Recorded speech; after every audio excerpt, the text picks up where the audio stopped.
Hello, everyone. Good evening, and thank you for attending one of many CSF sessions. And I hope people are trying to enjoy their summer despite all the distractions, and for many of you, the inability to travel. So it's a real pleasure to have you on board today. This is more a discussion than a presentation. So it is my honor to introduce the two other co-faculty. So Xenofon Baraliakos is a wonderful speaker, a true friend, and he is a senior consultant and scientific coordinator, an associate professor of internal medicine and rheumatology in Germany. He has received a PhD. He was the president of ASAS, so for spondylo, and has chaired some EULAR committees as well. So very knowledgeable, particularly in seronegative, but really quite knowledgeable as well in seropositive inflammatory arthritis conditions. He has had multiple awards, including the EULAR Young Investigator Award. So I welcome you on board. In addition, yeah, thank you. So in addition, it's wonderful as well to have with us someone who was never known to be controversial. So Professor Paul Emery. I think everyone on the call knows Paul, but in brief, he has had multiple accolades. He was responsible for setting up early inflammatory arthritis clinics and really disseminating them. He has been an advocate for ultrasound. He has trained multiple trainees that have gone on to be highly successful in many areas of inflammatory arthritis and other rheumatology issues. He is the inaugural director of the Leeds NIHR Biomed Research, including now, but for about the last 12 years. He has chaired multiple committees. He's been president of EULAR and is on the executive of various areas of EULAR as well. And he's also integral in MRI. Some of you know him for all the other accolades, including ultrasound, but MRI. He has received multiple awards, including Doctor of the Year award, and he has also published two numerous account publications. So Paul, I welcome you as well, and I think you're taking time out from holidays to be here. Thanks, Jenna. So what we're going to do is we're going to have so here we are, we're going to have some discussion, and these are our disclosures. We're going to have some discussion, and you are on mute as attendees, but what's important is I wrote something in the chat. So we'll be monitoring chat and the Q&A. So at any time you have a question, please ask, because this, as I say, is not a lecture. We have 10 slides for an hour. So if it was a lecture, we'd all talk in slow motion, which none of us are known to do. So you can submit through Q&A, but I'll also be looking at chat. I have it open now. So, and then at the end, we'll try to recap with maybe a point from each of us at the end of a take-home message. So this is a JAK topic, so we will be talking about really optimal use of JAK inhibitors, and I'll say yesterday, today, and tomorrow. So I will push some of our co-chairs into making speculations. So welcome, everyone. So really looking at our first slide here, there are principles for the treatment of patients with inflammatory mediated immune diseases. And for many of you, there's approvals for JAK inhibitors now in RA and seronegative. So some of the countries have SPA approval pending, but already have had psoriatic arthritis. And in some of your countries, you will soon have one JAK in the Crohn's space and one JAK already approved for ulcerative colitis. So lots of potential indications, including what I just talked about. Atopic dermatitis and alopecia are also some indications that are being sort of sought after in some countries.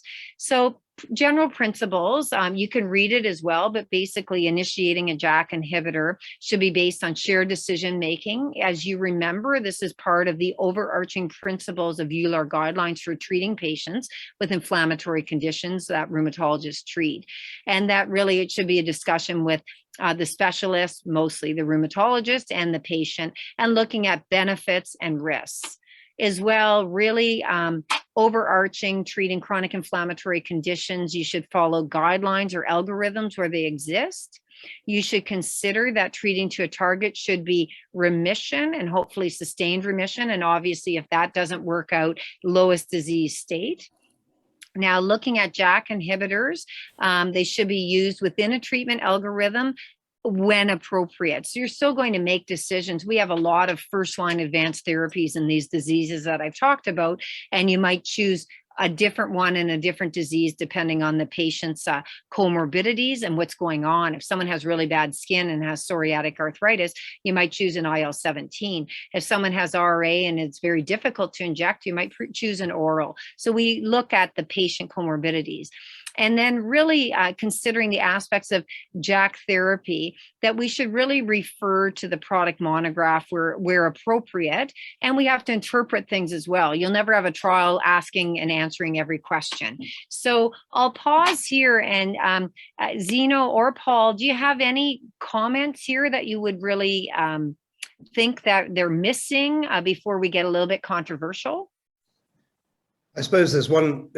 we've sort of forgotten what it is to inject, because we started injecting patients in the 90s, and we thought rheumatoid patients particularly would not want to inject themselves. And yet, in the end of the day, even needle phobia we've overcome. So we've forgotten that it's quite a big step up to go to injectables for patients who travel, for patients who have very busy lifestyle.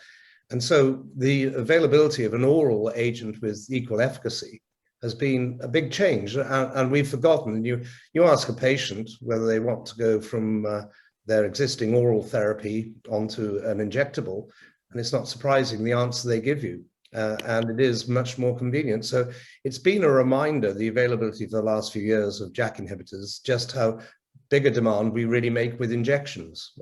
And I think it has been, even at that level, a big advance. Right. And I think some patients say, do anything, just make me better. But if all things are equal, I agree. A lot of people will say, if I can, I'd rather have a pill than an injection. Yeah. Xenofon, anything that you would add to sort of our overarching principles, or to Paul's point? Well, it shows pretty much that Paul and I have been giving or been working closely in the last couple of years, because this would have been one of the major comments of mine. What I would also like to add, because from my personal experience, or clinical experience, it is not the needle phobia sometimes, it's also the, I can call it now phobia, or the concern of the patients when we say that we would change from an oral medication before the JAKs to an injection, that they also feel that their disease, well, it is getting worse. Obviously, it's not treated well, but it is getting worse. That's what they feel. They feel that there's no way back, and that's something that is going to be ending, dramatically soon. So I think that from the psychological point of view, also the availability of an oral medication is something that helps us to make them accept what is happening a little bit better. I'm not saying that we just flatten everything up and we say there's not, it's nothing you have and you just get a pill and you get over it. I just want to say that it helps everyone to overcome this hurdle of, well, we need to escalate the treatment.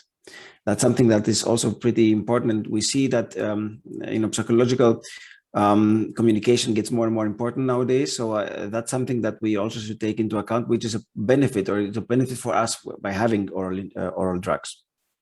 And I think that this is broad to multiple countries, because certainly that's my experience as well. Sometimes they'll say, oh, if you're giving me those biologicals, those injectable drugs, is that not end of the road? What are you going to do next? And I always reassure, no, we got lots of options. But I think you're right. They maybe classify a pill as being, well, if the pill does the same job, then we can save those end of line, even though we don't consider them end of line therapy. They're all on equal footing on EULAR guidelines, at least for RA. Yeah. I agree. So that's a really good point.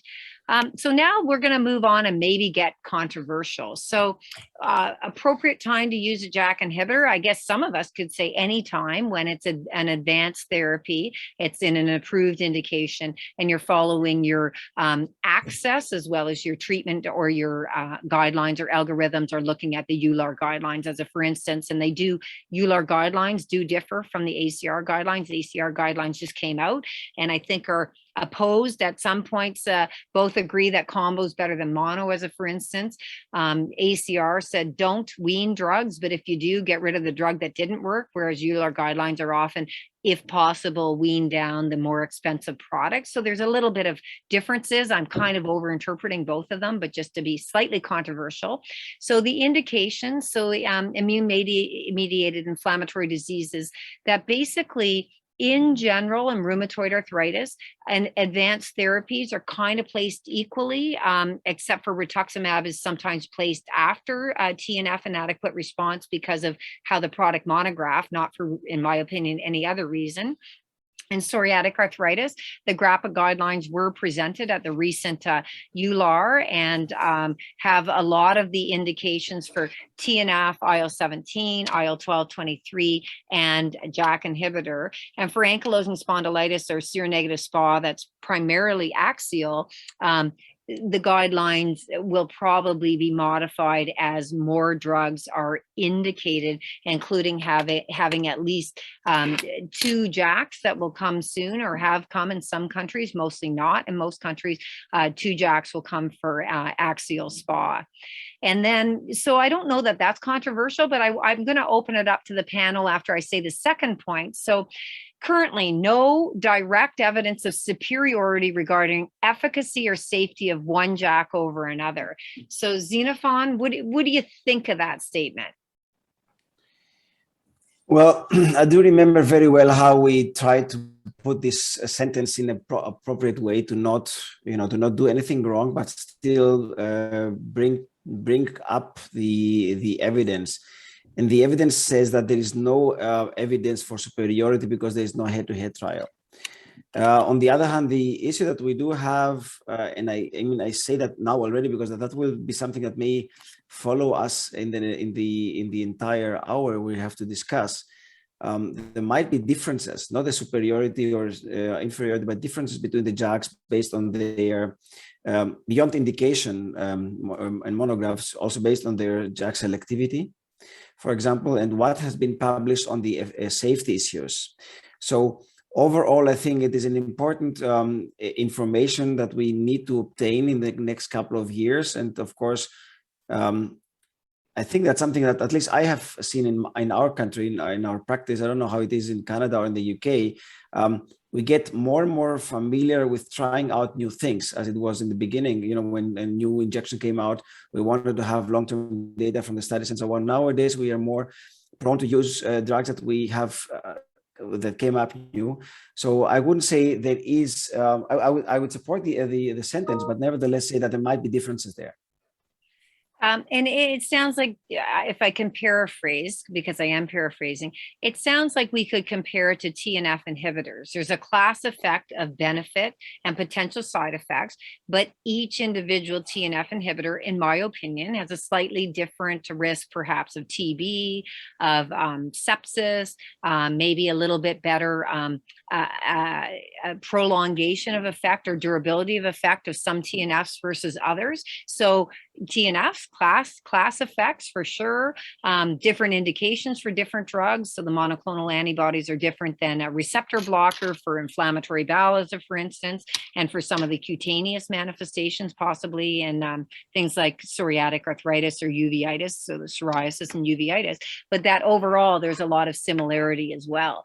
So that's, I think, what you're telling me. And just as an aside, we did publish a systematic review, and there are at least 2 publications and 1 other presentation of a systematic review comparing JAKs that are or will be on the market. So 4 or 5, 4 of the JAKs usually. And it's very difficult through a network and meta-analysis to find statistical differences, but sometimes one looks like it's got a little bit of a more response on ACR 70 or remission. But in fairness, the earliest JAK didn't really look at remission so much. So it was trials, we're talking 15 years ago versus 7 years ago. So you could say, yep, they're all equal, or you could say, well, it looked like in this case of our systematic review and another one I'm referring to, that upadacitinib looked maybe edging out on high bar outcomes, some of the other JAKs, but that is open to interpretation and not statistically different. So Paul, do you have a point or counterpoint to this? Yeah, I'd agree. The one thing, unlike biologics, is that the disease indications haven't been shown to be different for JAKs. They do seem to work, probably because they all they have a common effect on most of the JAK-STAT pathways, with the exception of the JAK2 specific ones. But I think the one difference which I think you can probably make is the more selective ones have less of a dose-dependent toxicity. There is ability of the more selective ones to use at 2 different doses, for example, without increase in toxicity. And we can argue about the side effects, which I'm sure we'll come on to, but I think keeping it as simple as that they all work in the indications they've looked at. Baricitinib didn't look at psoriatic, but that was for marketing reasons rather than scientific. But otherwise, they've been effective across the range of diseases.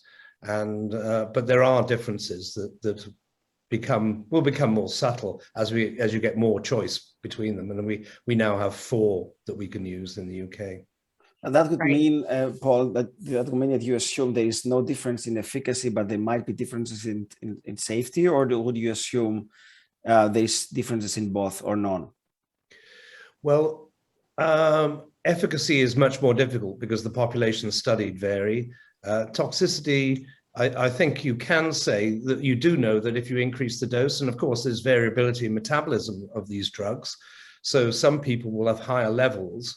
And if you're at the higher level of the drug, you in the less selective might be more prone to certain indications. But of course, using the upadacitinib example, they chose the dose, the lower dose. But if you use the 30, there was more toxicity.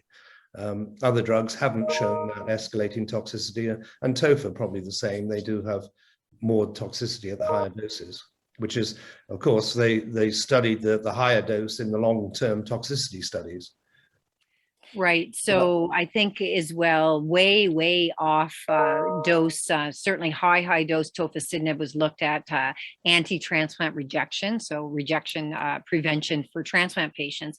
And they used very high doses and found other problems that we don't see in our 5 milligrams twice a day or 11 milligrams a day, such as hypertension, some renal impairment. So certainly there can be a dose response, and there usually is. Filgotinib, maybe not so much, but on the other JAKs, it is my impression that herpes zoster rates usually go up when you go from one dose to the higher dose. So I agree that we can have more problems that way. So this takes now into consideration, Wayne has a question, and he's really calling us out on safety, I think, to really help him understand his discussion. So he's saying, so what we know with the 1133, the 1133, or the oral surveillance, the safety study that was an RCT, to remind everyone, of 5 milligrams twice a day of tofacitinib, 10 milligrams twice a day of tofacitinib, or a TNF inhibitor.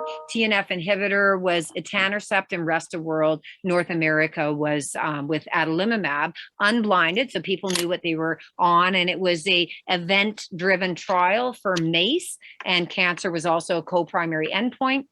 But it was powered for MACE, and it was powered the way it would be in MACE events from the INTRACT trial of highest dose of IL-6 inhibitor of tocilizumab versus etanercept. So that's what it was. FDA mandated it. And as everyone knows, although we are anxiously awaiting the paper, is that there were numerically more MACE events on tofacitinib, 5 and 10 milligrams twice a day. And it was a failed trial in that it was neither, it didn't meet the confidence interval around a 1.8 hazard ratio. And that was what and tract had agreed upon with FDA. So they just repeated that, a 1.8 increase MACE events. It was above that and below it. So it could have been protective on CV events, MACE events.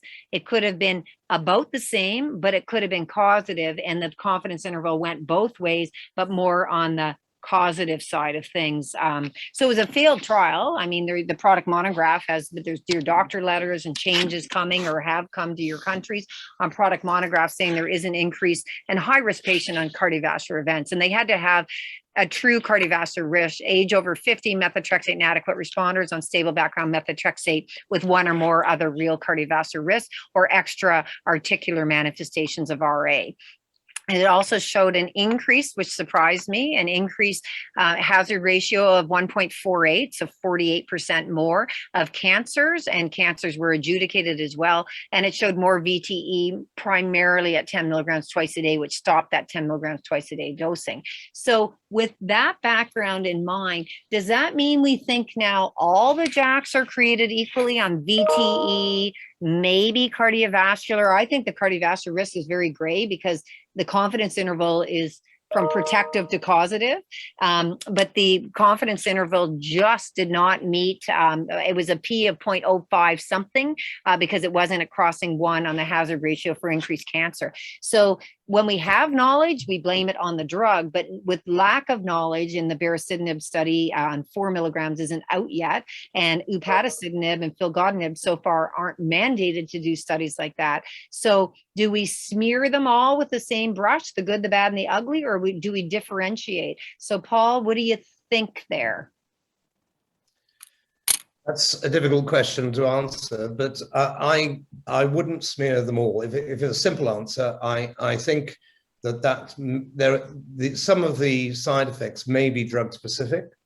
There was the higher dose, as you said, Janet.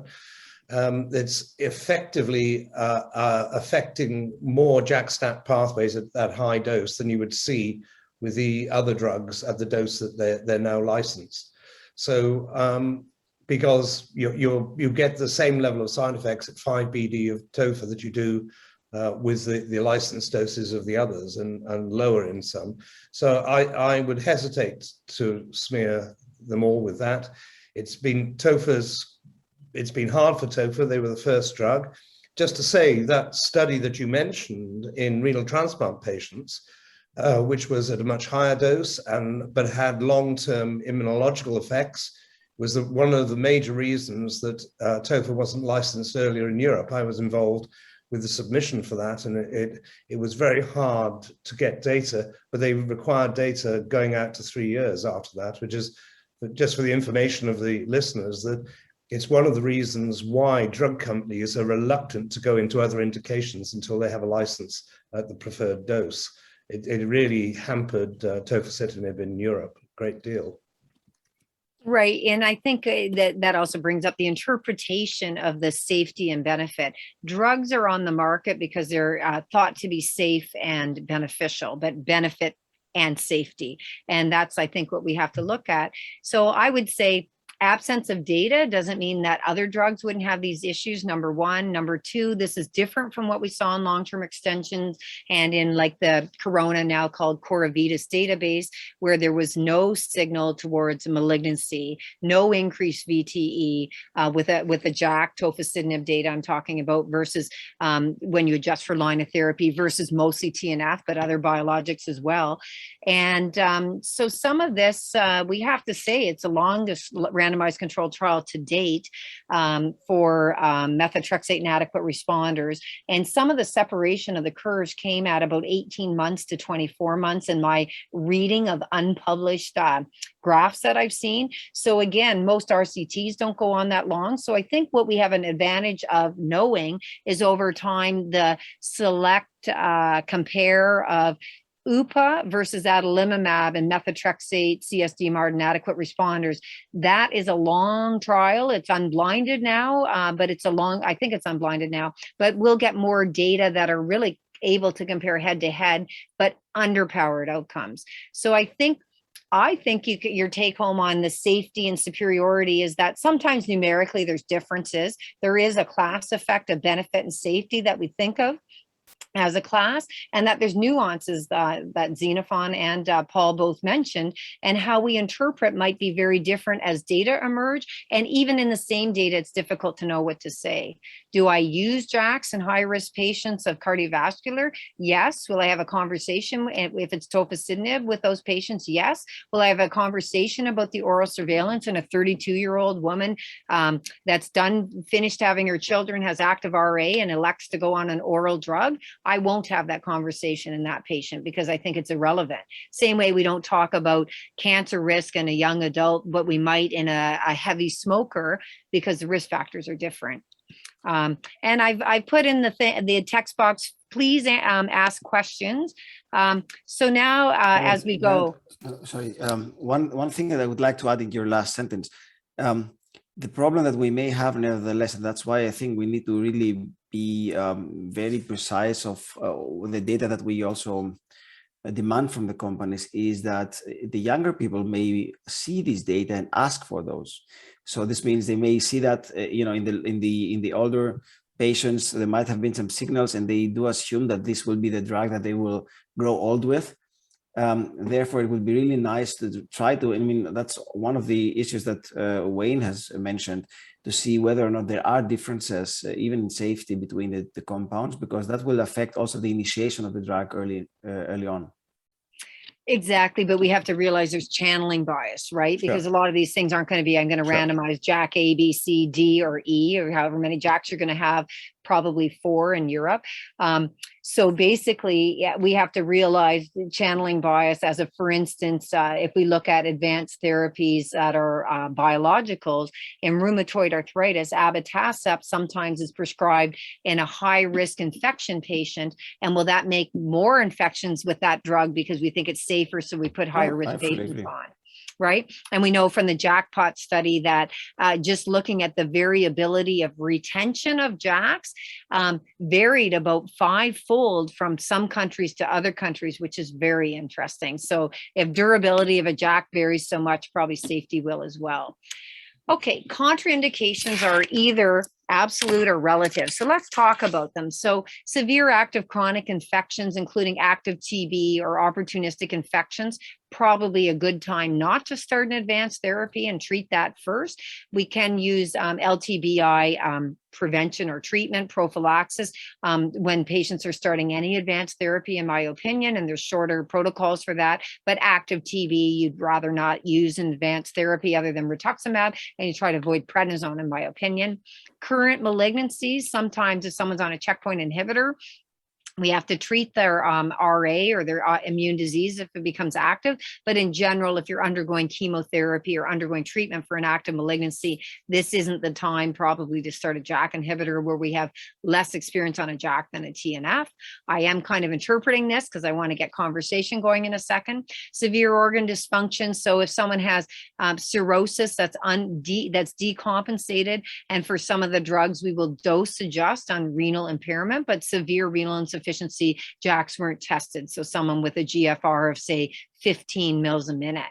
Pregnancy and lactation, contemplating pregnancy in addition, not a good idea to think of a JAK at this point in time, for sure. It's contraindicated for pregnancy. And recurrent VTE, if a person, the biggest risk of clotting is clotting, not shockingly. And recurrent VTEs often, a person with recurrent VTE is usually anticoagulated, warfarin, low molecular weight heparin, a DOAC, something like that. So we might want to discuss this. So Paul, I'll come to you again to be as controversial as you want to be, or not. Well, I think there's 2 things to clarify. One is previous malignancy for number 2, and VTE, which to me is probably the major issue with JAK inhibitors. We've seen a reasonable number of DVTs, no deaths, I have to say, and they've occurred not in people with recurrent VTEs, because we would avoid therapy in those patients, but they are all in reasonable risk patients. And of course, in the European, the EMA has actually black boxed tofacitinib for patients at risk of having rheumatoid over 65, overweight, on steroids, et cetera, et cetera. By the time you've taken all those exclusions out, there's hardly anyone left. I think you've got to be very careful in people at high risk of VTEs. That's certainly the case. Having said that, I've done something I never thought I would, which is continue patients on JAK inhibitors with anticoagulation when they had their first DVT on. And the reason being that they'd done so well and we went through all the risks with them. But to treat with one drug to prevent the complication of another is something you wouldn't normally do. But sometimes you do get remarkable responses to the JAK inhibitors, and patients are just, who've been through a number of therapies, are just very reluctant to stop them. But I think we do a risk assessment for VT in all our JAK inhibitor patients now. And I think that's something you do have to consider. But of course, it has revealed, against what we used to think, that rheumatoid itself is a risk factor for DVTs. And we used to say that patients who had a swollen leg usually had a ruptured Baker's cyst with RA, but Janet, you will remember we were treating them with high-dose NSAIDs, basically antiplatelet agents in those days. And I think the removal of those has had an effect both on VTE and some of the cancers that we now see. So I think it's 5 is the big one, and the one that you really do have to consider most. Right. And I think what you're highlighting is that there is an art in medicine, and that you were having a conversation with that person with an initial VTE, because VTEs happen, lots of data published as well as presented over the last couple of years showing a dose response of disease activity, higher disease activity in RA at any point in a term of follow-up increases the hypercoagulable state. Doesn't mean you'll have an event, but there are more events if you have uncontrolled RA than well-controlled. But what's weird about the JAKs, I think, is that, the people that stay in trials have well-controlled RA, or presumably somewhat controlled, or they wouldn't stay on their treatment regimen. And yet the VTE rate was only shown in tofacitinib really after a long period of time compared to the TNF. And again, we'll get more data when the publication comes. But I think the key is sometimes we do things because it looks like it's the best treatment. And so I guess, Xenofon, do you think EMEA went a little bit overboard on their warnings with TOFA, or because we have other options that these warnings are justified? Well, I think both may be the case here, and we don't really know about that. I think the overall decision has been there because they wanted to be very cautious with what they're doing and rather go the safe way instead of obviously based on the availability of very many different drugs. However, there's something to not forget, and we do forget, all of us, we do forget it very frequently, and that is that most of the of those bodies are deciding based on the maybe most frequent indication, which is rheumatoid arthritis. This means they do consider, and that's something that we also need to discuss later on, they do consider the very many options we have for treatment for RA, and they may forget that these new drugs, whatever that is now, including JAKs, obviously, may be the solution for other indications such as ankylosing spondylitis. Therefore, I think it is it's a bit difficult question to answer, because taking it from the point of view of rheumatoid arthritis, yes, of course, it is always nicer to be on the very safe side. On the other hand, you do block the road for the indications you don't have many options. Right. And I think it also takes into consideration too, particularly oral surveillance. At least one JAK is approved in some countries for JIA, usually polyarticular or systemic onset, and that's tofacitinib, and other JAKs have been trialed. I'm not sure if they have approvals yet. And, if you tell a parent that a kid could get cancer on drug X, they're going to say, I don't want drug X, right? So again, the generalizability and the different diseases probably have different risks, and we don't know the safety of any of the JAKs relative to hypercoagulability or not, if we even talk about inflammatory bowel disease or atopic dermatitis, things like that. So on this, Janet, one thing, sorry to interrupt again. Well, I do believe that what Paul said earlier is extremely important, and that's also my way of thinking. The disease itself is the risk on any way. for all of those contraindications already. I mean, okay, maybe, not the reactivation of TB if you have RA, but nevertheless, these are things that we need to really go point by point if we want to go into very many details with the patients, because you do not get a drug, you get an adverse event per se, or you do get the drug and you may even prevent it. So it's overall a risk and benefit ratio. It's not just the drug is responsible for problem X. Right, exactly. And sometimes the alternatives are already used up, or we then just skip to prednisone, and prednisone's a higher chance of infection than almost everything else we prescribe, depending on the duration and the dose. So there's a couple of questions that have come up. So Evelyn's asking, she said, with this hepatic disease as a relative caution or sometimes a contraindication, is the relevance of different JAKs? So what she's asking is Filgo is metabolized differently. So some are C2A9. I don't think any are cytochrome P450. Some are metabolized through the liver and excreted by kidneys, and different, almost every drug that comes to market now, at least in RA, is going to have more than one metabolic pathway, to keep it kind of in a way safe. So drugs are almost designed that way. But is there any opinion that you might choose for either of you, that you might choose one JAK over another? Say someone has mild cirrhosis, maybe it's concomitant with fatty liver, but it's very compensated, no varices. You might not even know until you look hard enough that they have mild cirrhosis, or they have severe fibrosis, we'll say, from methotrexate or from fatty liver or alcohol or what have you. Do either of you sort of have a drug that you'll say, oh, in this case, if I'm going to use a JAK, I might not use this one, or I might use that one? Do either of you have a preference? I think, it might be more relevant for Xenofon with psoriasis, which is a very high incidence of fatty liver. But we don't normally, if we had cirrhosis diagnosed, even mild, I think we would not go for something that is liver metabolized. Whether you go for the renal excreted JAKs, I don't know. I think I would use that as a relative contraindication and probably use a monoclonal, actually. Right. So go, selectively choose something else. We do have patients with primary biliary cholangitis, and sometimes we're treating that disease almost in a good way. TNF inhibitors, although 100% off label, might help PBC not go on to fibrosis, but it might not. It's all anecdotal. So sometimes we're choosing and saying, well, we're looking at all the comorbidities. I'm going to move on, and we have a great COVID question. Yep. May I ask Xenofon about his experience with liver abnormalities, with psoriatic arthritis? Certainly something we have seen. Have you found a big issue?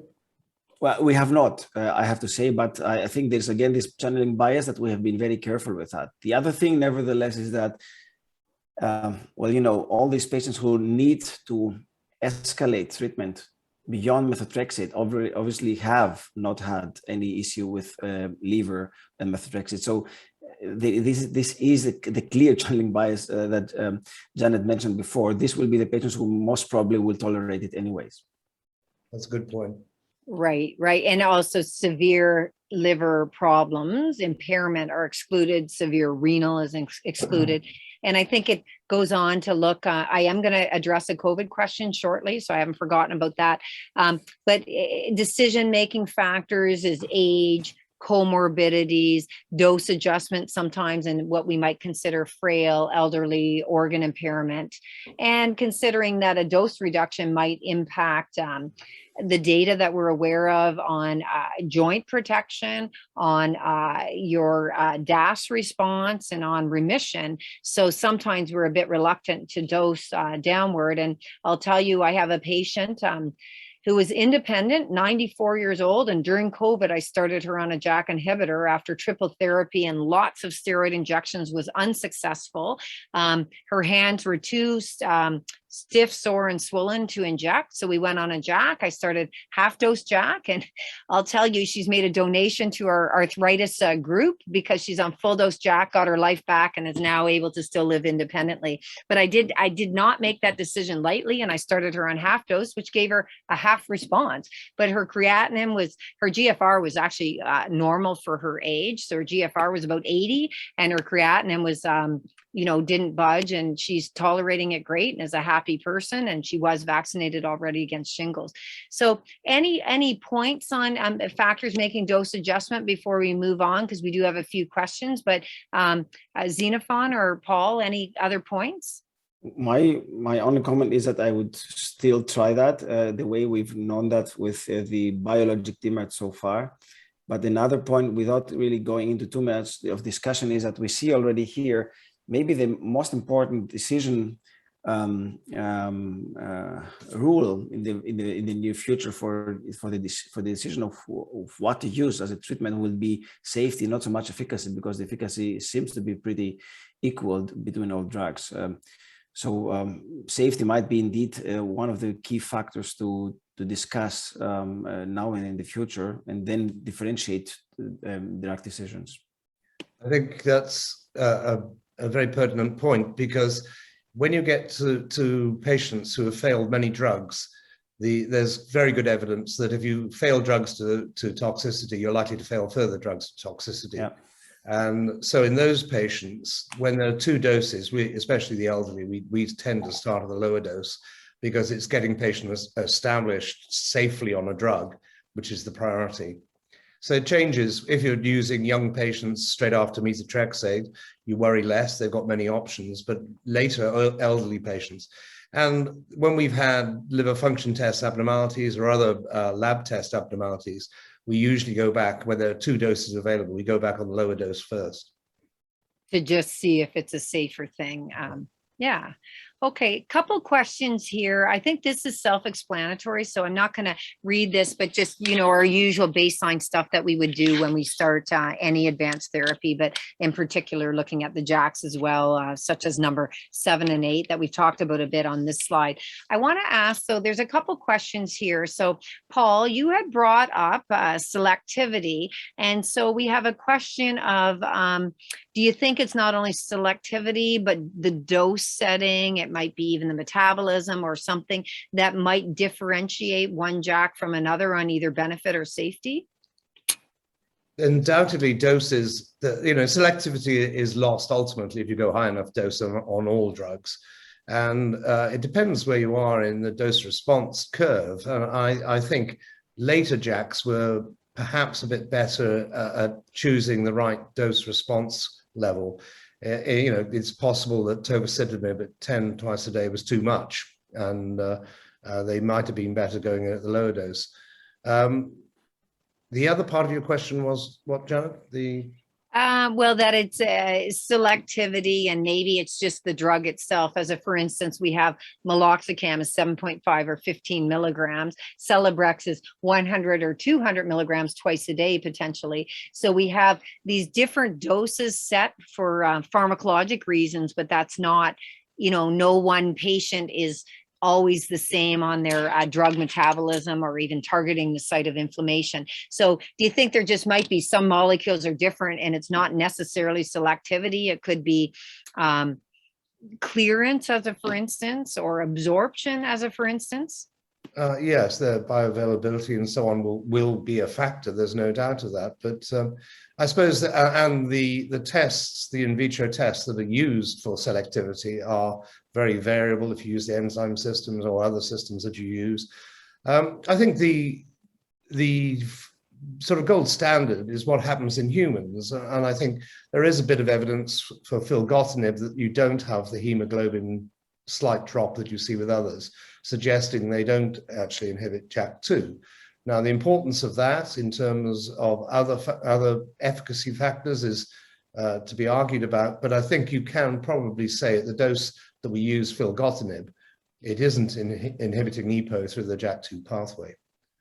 This brings us again to the thing of selectivity, isn't it? I mean, so obviously it is the selectivity which defines maybe also dosing and also the the overall drug choice and not so much the JAK as a group. Wouldn't it be, Paul? I think I agree with that. No, I mean, yeah, I'm saying that because Janet and well, actually, all three of us have a little bit, have disputed a little bit about whether or not selectivity does play a role. I've heard many opinions that this doesn't. This is not the case, but I do believe that there might be differences here, and we see that obviously in the safety profiles of the drugs. And the other factor we haven't mentioned, the safety, it's the population you treat. If you treat Southeast Asian patients, they have different profiles of opportunistic infections, which are revealed in the studies. I would even go further and say it's, and that's something I wanted to say, maybe bring up in another question, but I think it fits well here. It's also the indication. We do know that rheumatoid arthritis patients are different from psoriatic arthritis patients, and then again are different from ankylosing spondylitis patients. Not because it's not a systemic inflammatory disease, but they do have a different profile also in the terms of how frequently the one or the other safety issue may occur. We know that from other studies anyway already. Precisely, exactly. And even when we talk about RA, someone on chronic glucocorticoids that has failed multiple drugs and had intolerances is going to do more poorly on the next treatment than someone who's methotrexate or CSD-MARD-IR, young, never exposed to steroids. So even within our populations, absolutely. So, and that's the art of medicine. Again, we risk profile. But this is a good segue because Ricardo has a question about JAK switching. So I'll give you my experience, totally anecdotal, and then I'll ask the other two. So have I done JAK to JAK switching? Yes, in two main cases. People that have failed everything, they just get or it's been exposed, they might be secondary loss of response. They just get the next drug as it comes to market, including a JAK, and then maybe something else came, and then a JAK again, or JAK to JAK. And then people who have done really well or had side effects and say, I'd like to try another one. So secondary loss of effect is my main reason for going JAK to JAK. Has it been successful? Yes. Is it studied? No. There are some case series. I can tell you from EULAR, 40% of JAK prescriptions in the Australian OPAL registry, which is a very large, basically EMR database of rheumatologists, 40% of their use currently of new prescriptions of a new JAK are JAK to JAK switching. So look at the Australia space in a year and they'll tell us whether that's a good idea or not. I have seen successes, JAK to JAK switching, more successes than failures, but I don't know if I'm going to get as deep a response than going to something else. And I don't know if I'm going to get a durable response. So Xenofon, have you got any experience on JAK to JAK switching? Yeah, I would answer it exactly the same. We have patients where we switched from the one to the other JAK inhibitor, and also by primary non-response, by the way, and we've seen very good results. So it does make sense, and I agree with you. There are some published data that have confirmed that.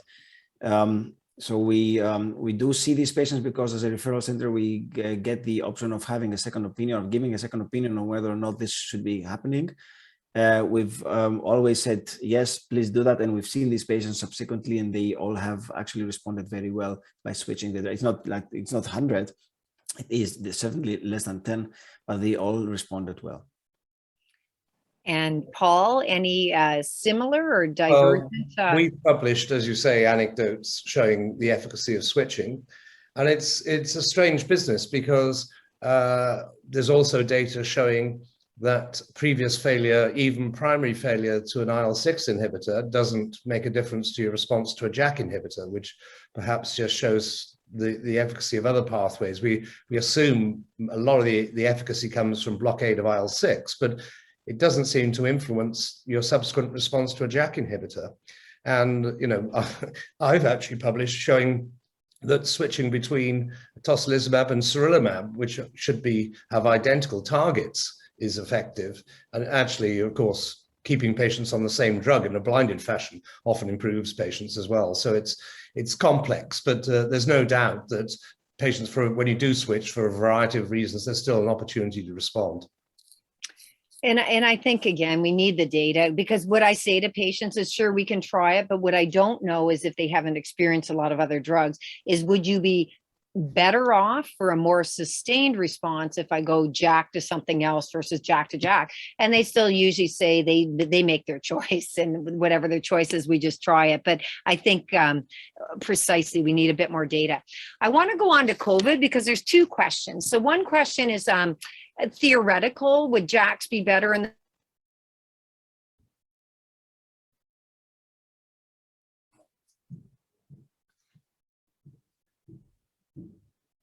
I think we lost Janet, is that right?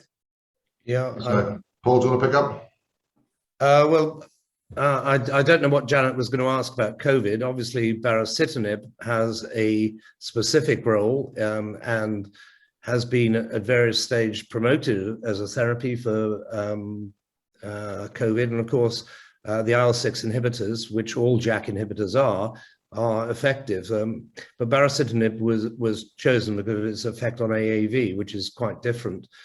I think she was referring to Wayne's question. Yeah, there was a question from Wayne Suji on Janet is back. Janet's back. Okay.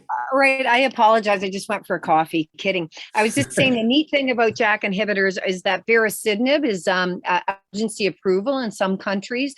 It had the remdesivir plus bari versus remdesivir alone, and it gave some incremental improvement of less severe hospitalization results. And tofacitinib has a positive RCT that just came out. I think it was New England Journal within a couple of weeks ago. I saw it in the preprint, but it's out now. So the neat thing about JAKs is that they might actually attenuate severe outcomes of coronavirus 19. But I think the question here is, would we avoid JAKs? Because one of the studies showed that the response, the hospitalization on Global Rheumatology Alliance was more in JAKs, less on IL-6. So there's some face validity of the IL-6 side, and about equal they put on the TNFs as sort of your one. It was protective on IL-6 and more hospitalization on JAK and on rituximab. But I wonder if it's line of therapy, which wasn't adjusted for that analysis. Then there's also the Israeli study showing that maybe or maybe not, the vaccination against coronavirus might be slightly attenuated by JAKs, but I'm not sure the confidence interval crossed all over, but it was definitely attenuated by rituximab and also by mycophenolate mofetil. And in lupus, it might be a different response anyway, and they might be on background steroids, line of therapy, et cetera. So I want to open it up to both of you to just kind of give me your opinion on what you would think when you're prescribing during this pandemic that still is maintained, that we're not seeing our patients as much as we used to and things like that. So Xenofon, I'll ask you first. Sure. Well, my personal opinion is that I would make my decision on the initiation of treatment based on the COVID-19 situation currently. I would use all the other arguments we've discussed so far. And yes, maybe there might be some differences based on the data that you've just mentioned.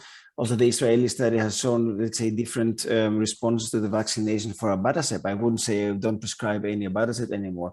So all these things are things to maybe consider, but again, this means that as compared to other drugs, the one or the other drug may have a different profile. It doesn't mean that we should avoid the drugs, the treatment because of the pandemic. They're rather protective. So I would say better treat with any of the drugs, including JAKs, than not treat and wait. And I would make a very big difference here. So I wouldn't choose a drug right now if I start a treatment first line. Because of the pandemic, I would give the one or the other drug based on the arguments we've discussed.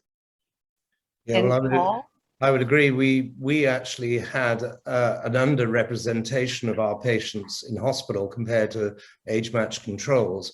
That may be because they're actually good patients and they're used to shielding and we're actually following guidelines better.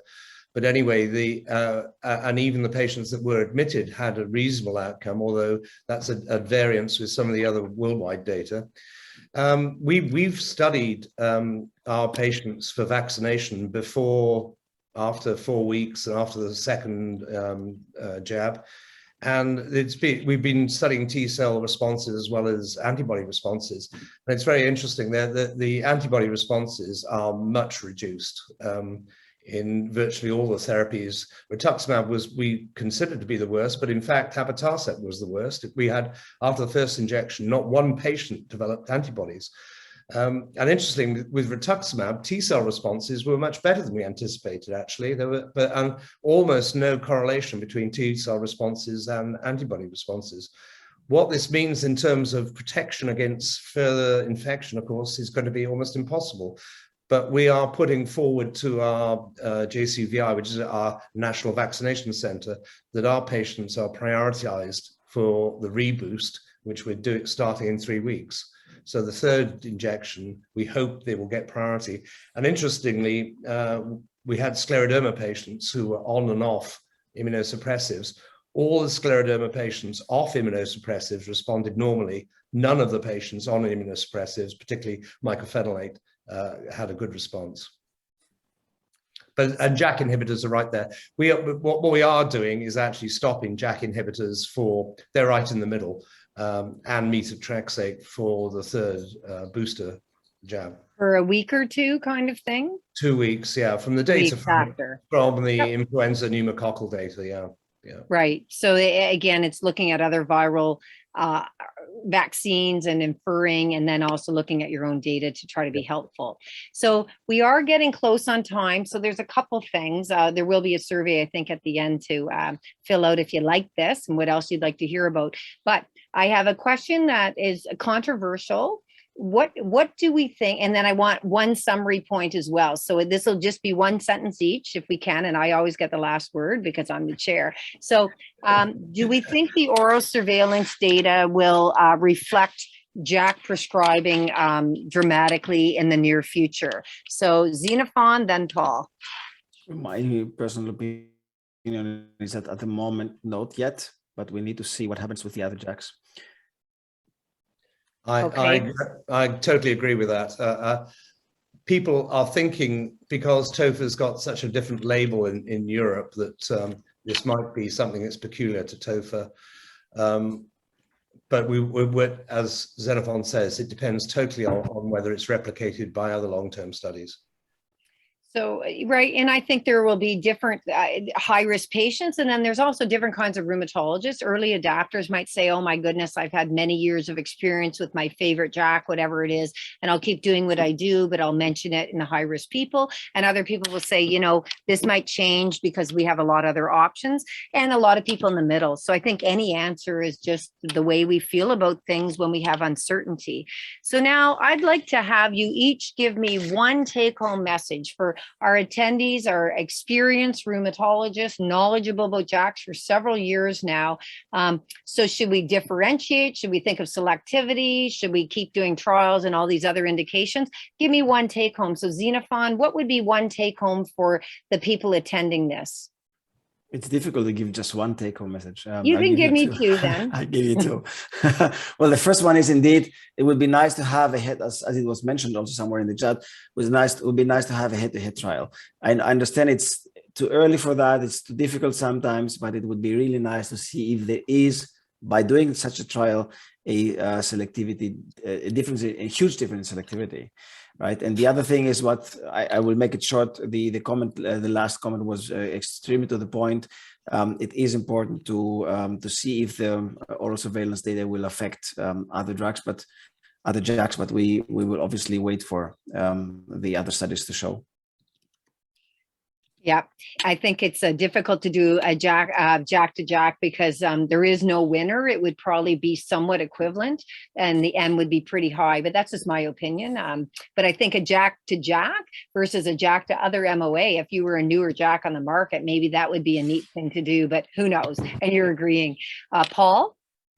I'm going to say something a bit different we haven't discussed is when you start to use a JAK inhibitor. What I really like about a JAK inhibitor, it allows me, and what we find with the sort of comorbidities we have, that we get a lot of toxicity. Now we really push methotrexate hard in our treat to target. And we get a lot of patients who are just very fed up with methotrexate. And in those patients, switching to a monotherapy, and we know that actually the monotherapy is pretty effective in terms of signs and symptoms. And you can there are other ways of suppressing erosions if that's what you're worried about. So that gives us a real option for these patients. So I really like the fact that you can use monotherapy. And there are now some very impressive data for the rapid radiological progression patients who switch to the combination of a JAK inhibitor and methotrexate. And that does seem to be, for certain of the JAKs, a real advance, because they show equal efficacy in these really bad prognosis patients to those, and a separation against the TNF inhibitors. So I think there will be sort of quite specific indications for JAK inhibitors in the future. I think as well that there will be more and more trials in different diseases. So if we have a patient, say, with mild psoriasis or atopic dermatitis, or maybe alopecia, which there's no indication of any of the JAKs yet for on alopecia, but the atopic dermatitis indications are certainly coming out fast and furious, including some of the JAKs that we use. I think that we'll have the idea that we are looking at holistically at a patient. I think the other thing that has made me choose JAKs for a long time, because in Canada in 2014, we had our first JAK approved, so tofacitinib, was I predicted they might be more durable, because the worst thing is someone's in remission and then loses it, and we don't know why they have loss of efficacy. And we see that a lot, especially in RA, but in the other diseases as well.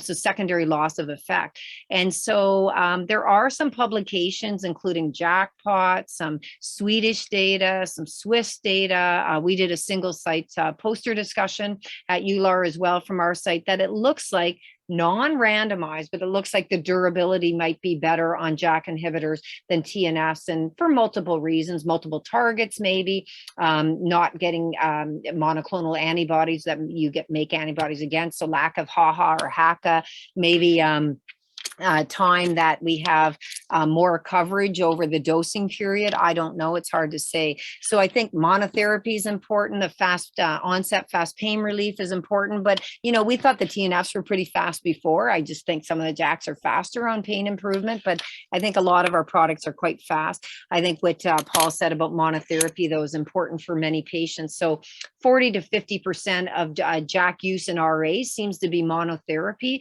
whereas it's about a third or 33% of some of the other targeted therapies that we use as advanced therapies. So I'd like to thank everyone for attending. I think this was really neat discussion. I think some controversy, which you do want to hear. And I'd like you to enjoy the rest of your summer, and we will wrap up now, and we thank you. Thank you.